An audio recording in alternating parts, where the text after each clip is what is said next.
This is a CBS News special report. I'm Jeff Glor at CBS News headquarters in New York. Good day. President Trump is about to announce a change in what has been U.S. policy for nearly 70 years through 12 administrations. He will say the United States now recognizes Jerusalem as the capital of Israel. This will set the stage for moving the U.S. Embassy from Tel Aviv to Jerusalem at some later date. The president is keeping a campaign promise, but ignoring warnings from Western and Arab leaders that he is jeopardizing Middle East peace efforts and risking violent protests. A short time ago, the State Department told U.S. diplomats to put off non-essential travel to Israel, Jerusalem, and the West Bank until later this month. Seth Doane is in Jerusalem, but first, White House and senior foreign affairs correspondent Margaret Brennan is on the North Lawn. Margaret?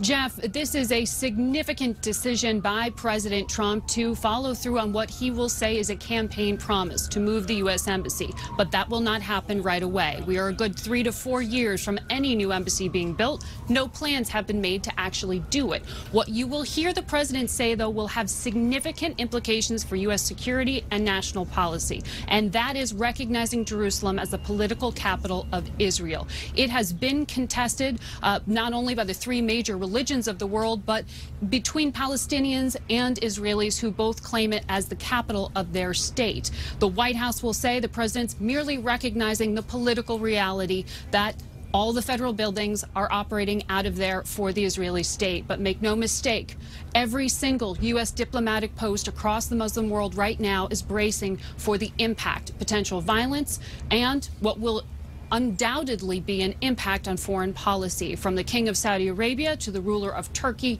key Muslim allies are warning of what you're about to hear. All right, Margaret, thanks. Here's the President of the United States. Thank you. When I came into office, I promised to look at the world's challenges with open eyes and very fresh thinking. We cannot solve our problems by making the same failed assumptions and repeating the same failed strategies of the past. Old challenges demand new approaches. My announcement today marks the beginning of a new approach to conflict between Israel and the Palestinians. In 1995, Congress adopted the Jerusalem Embassy Act, urging the federal government to relocate the American embassy to Jerusalem and to recognize that that city, and so importantly, is Israel's capital.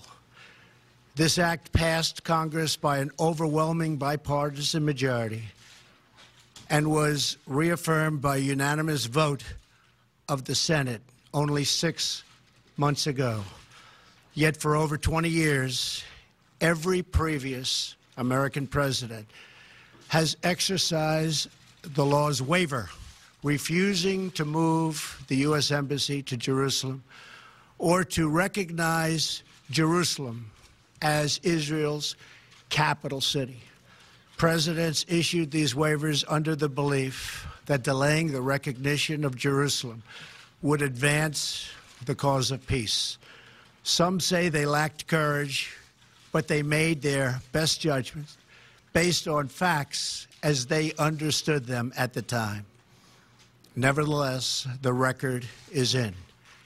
After more than 2 decades of waivers, we are no closer to a lasting peace agreement between Israel and the Palestinians. It would be folly to assume that repeating the exact same formula would now produce a different or better result. Therefore, I have determined that it is time to officially recognize Jerusalem as the capital of Israel. While previous presidents have made this a major campaign promise, they failed to deliver. Today, I am delivering. I've judged this course of action to be in the best interests of the United States of America and the pursuit of peace between Israel and the Palestinians. This is a long overdue step to advance the peace process and to work towards a lasting agreement. Israel is a sovereign nation, with the right, like every other sovereign nation, to determine its own capital. Acknowledging this is a fact is a necessary condition for achieving peace.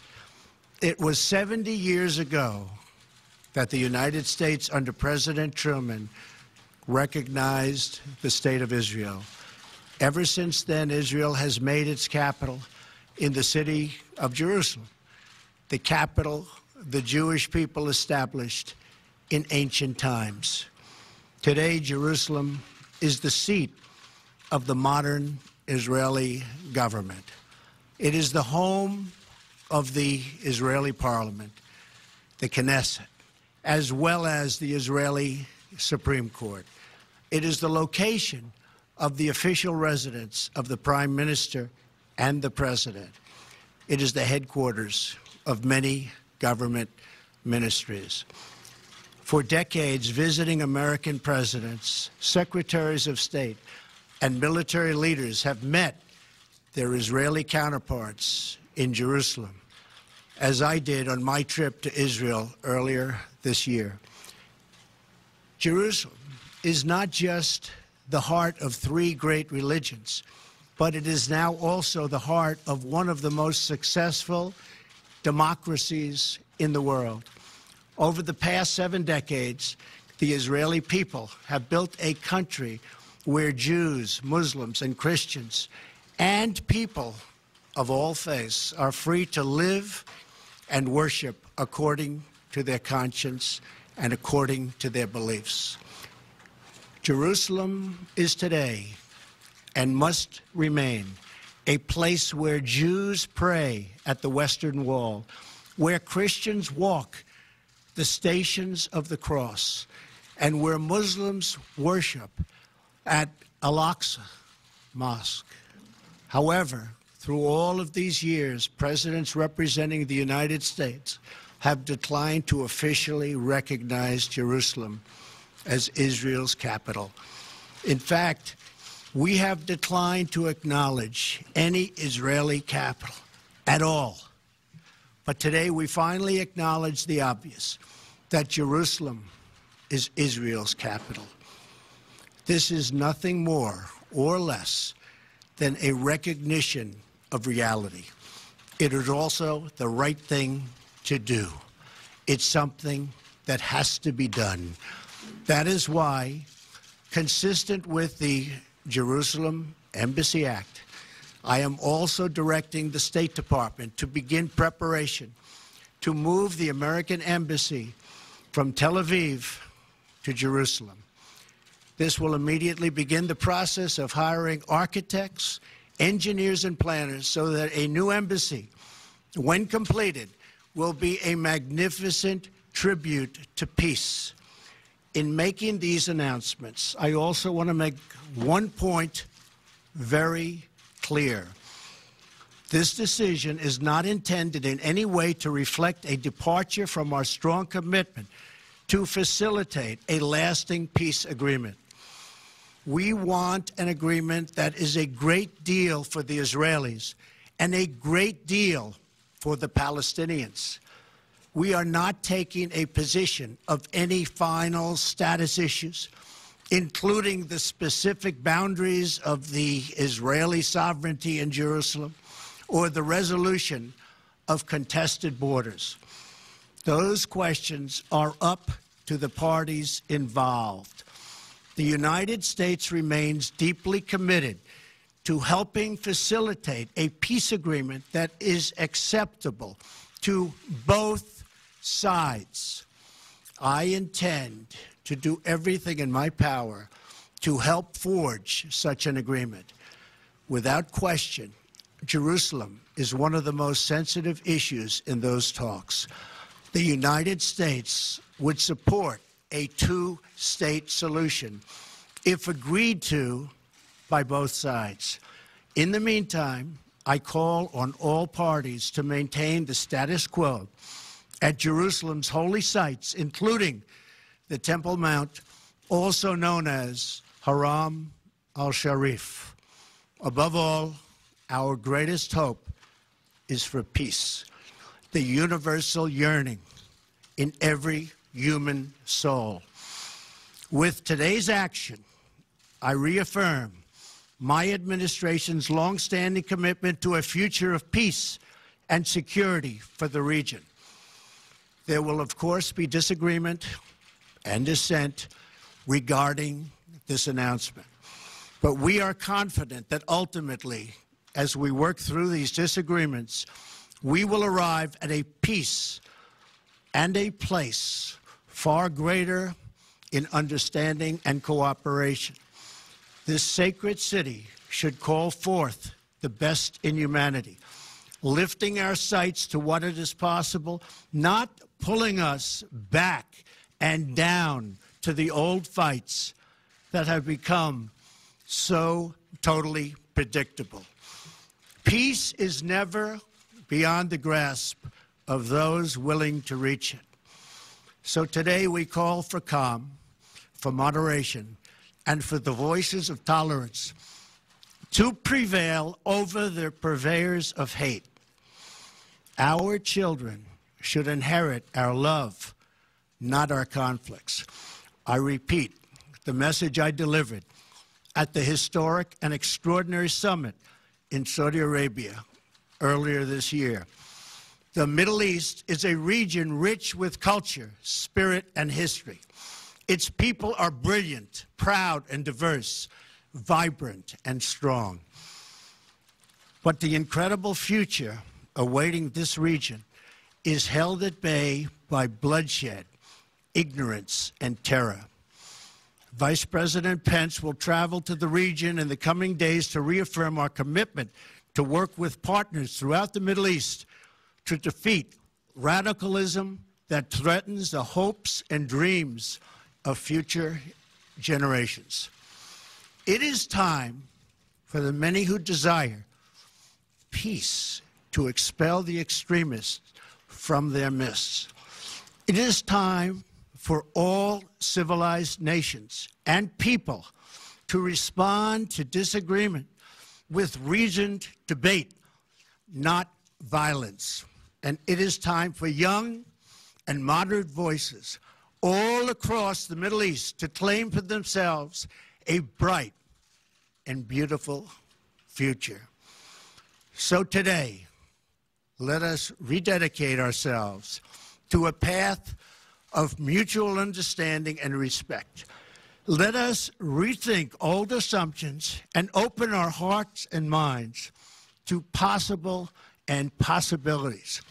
And finally, I ask the leaders of the region, political and religious, Israeli and Palestinian, Jewish and Christian and Muslim, to join us in the noble quest for lasting peace. Thank you. God bless you. God bless Israel.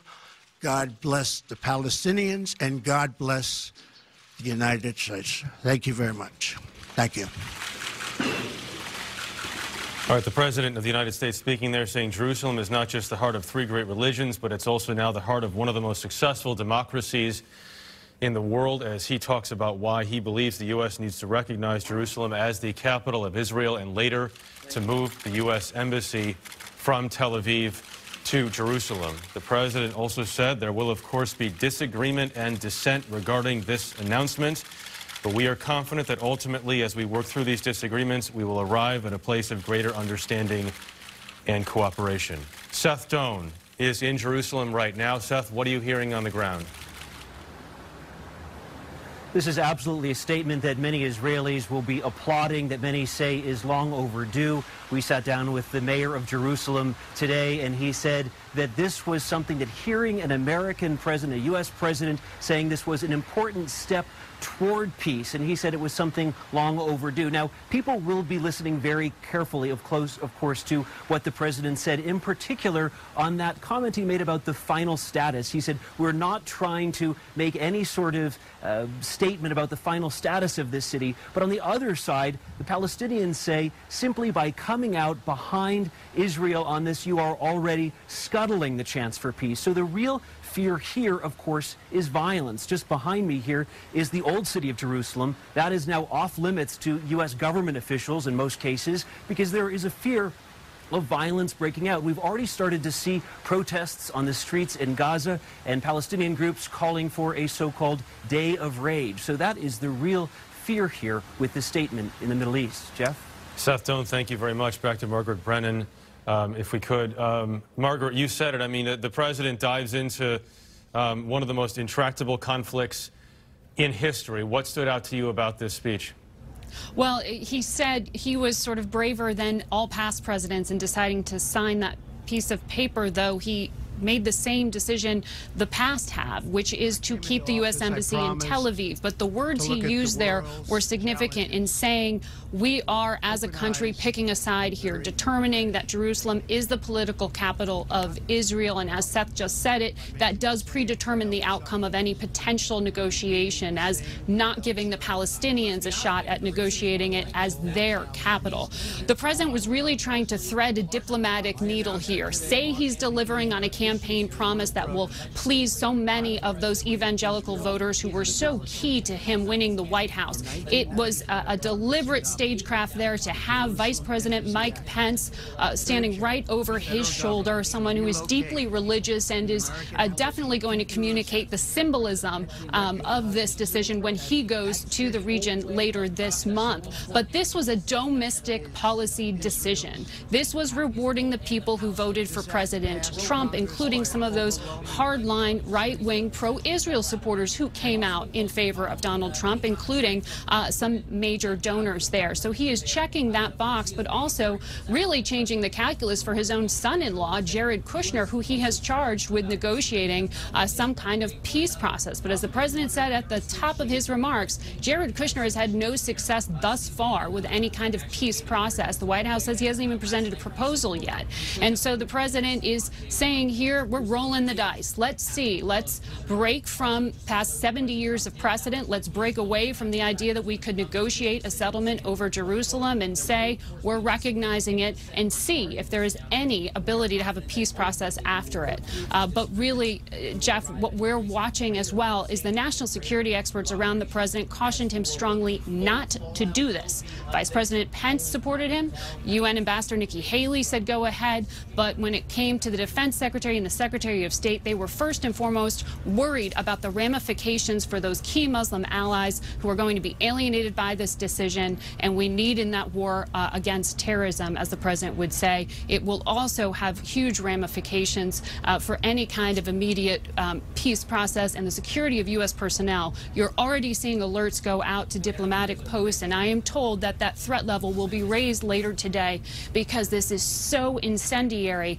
There is concern there could be immediate blowback and immediate security risks. Margaret, can you talk for just a moment about some of the history here, though, that you mentioned, whether it's President Reagan, whether it's President Clinton? The president talked about that in his speech as well.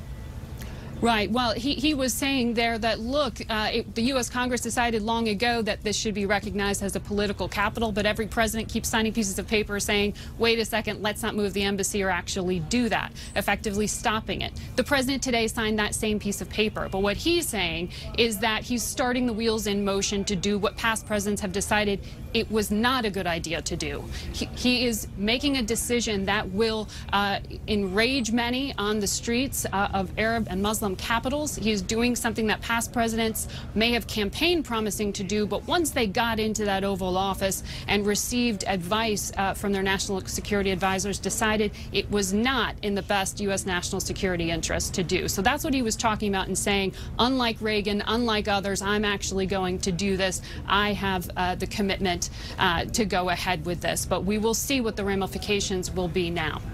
Margaret Brennan at the White House, thank you very much. Also, Seth Doane in Jerusalem, thank you to both of you. Much more about this on your local news on this CBS station, on our 24-hour streaming news service, CBSN, and right here tonight on the CBS Evening News. Till then, I'm Jeff Glor, CBS News in New York.